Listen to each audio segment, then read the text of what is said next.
And we are back. What's going on, everybody? UCF Jaguar here with GenJag.com, and I originally planned on releasing an Allen Hurns trade scenario video right now, but this morning we got hit with some interesting news that Blake Bortles will be the starter week 1 against the Houston Texans. So, obviously, I want to go discuss this a little bit. So, let's get it. It's a foot race. Robinson and Browner, and it's Robinson who wins it. Touchdown, Jacksonville. His 14th win.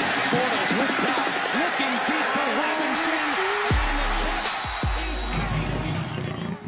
So this whole quarterback competition really opened up after the week 2 matchup against the Tampa Bay Buccaneers, where Blake Bortles just did not have a very good game at all. So Doug Marrone wasn't happy with it. He wasn't happy with a bunch of Bortles' missed throws and stuff like that. So he came out after the game saying this competition is open, and he was pretty much just looking for the person who could help lead this offense the best and the player that gave the team the best chance to win. Now in week 3, the quarterbacks pretty much showed what they were good for.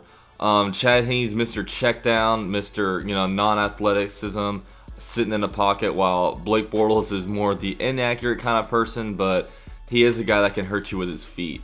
So when I think this decision was made, I think it had a lot to do with just the week 1 matchup when it comes to the Texans defensive line and the Jaguars offensive line, because back-to-back weeks the Jaguars offensive line put up pitiful performances.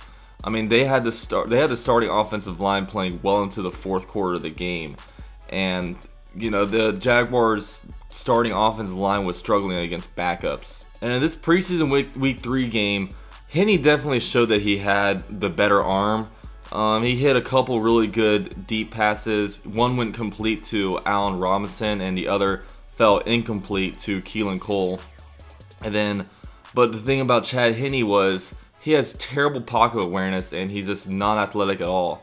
And with this matchup that we're having with our crappy O-line against Jadeveon Clowney, Whitney Merciless, and J.J. Watt, it seems like if there it just seems like Doug Marrone almost has a lack of confidence in his offensive line, just because Bortles is the kind of player that will actually be able to escape the pocket and actually make some things happen athletically. Because if the play breaks down on Chad Henne, he's probably going to go down for a sack. But it's very worrisome. I'm not very confident in this whole quarterback situation. I really worry what's going to happen week 1 is our offensive line may not get much push. So, first down we're going to run it, get like 1 or 2 yards. Second down we may run it, we might, get 1 or 2 yards again. And all of a sudden we're setting up for a 3rd and long where we're having, Blake Bortles throw some kind of deep ball. And you saw that one interception that he threw last week that just had such a lack of velocity.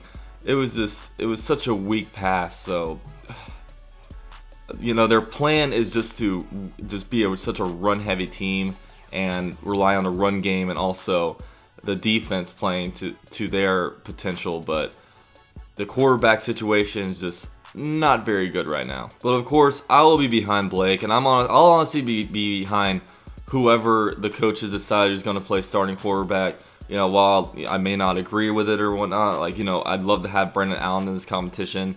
Even though I do think that he'll get the start later on, maybe against week 4 against what might be the worst team in the NFL, which is the New York Jets. But for now, Bortles is going to be the starter. I'm going to be behind him. While this team might be bad, as weird as it sounds, the team is bad, but we don't necessarily have a bad roster. So hopefully this offensive line, if they can just open up a little bit of holes for Fournette with his downhill running style, he'll be able to drive and get some yards. And then also our defense has a lot of potential on there. If we can get some kind of pass rush in, I really think our back 7 can do a really good job against the Houston Texans, especially with Will Fuller out. They have Tom Savage as the starting quarterback right now.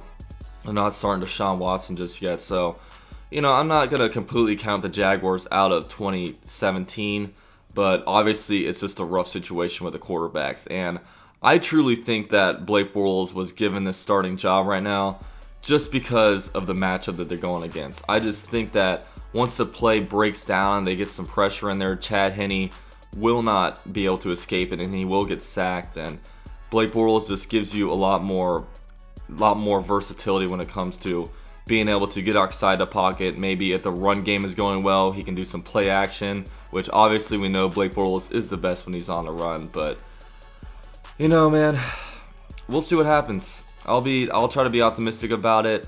I'm obviously very excited for week 1 just to kick off the NFL season. So let's get it. NFL season almost here, guys. I believe, we're 15 days away from opening day with the Jaguars, and we're, 12 days away from the very first regular season NFL game. So NFL is almost here, guys.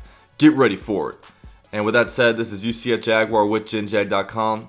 I'm out. Talked about it a little bit, with Scott and Nate, and they're kind of me here and there.